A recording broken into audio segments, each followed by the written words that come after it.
आगरा की खौफनाक रात, डर और रहस्य से भरी कहानी। डर और सिहरन।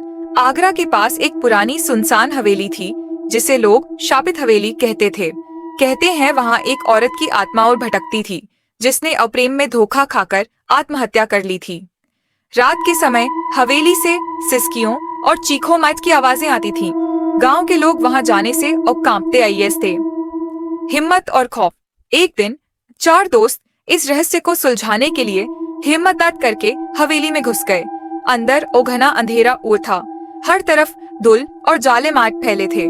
एक अजीब ठंडक उन्हें महसूस हो रही थी, जैसे कोई अदृश्य ताकत पास में हो। अलौकिक डरावना अनुभव। अचानक दरवाजा खुद ब खुद बंद हो गया। चारों के दिल की धड़कनें तेज हो गईं।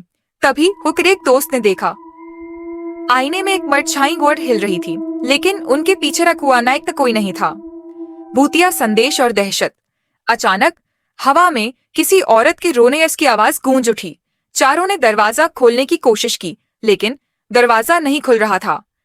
तभी एक पोठंडी हवा उनके पास से गुजरी और दीवार पर खून से लिखा दिखा, तुम बच नहीं सकते।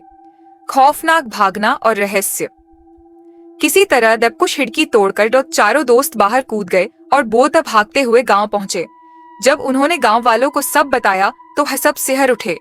एक बुजुर्ग बोला, जो भी उस हवेली में गया या तो गायब हो गया या पागल। अंतिम झटका।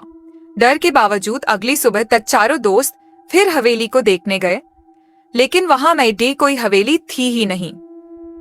वहां सिर्फ नई वीरान जमीन पर थी। क्या वो सपना था या सच में कुछ अलौकिक हुआ? अब सवाल ये है, क्या तुम उस हवेली में जाने की हिम्मत करोगे?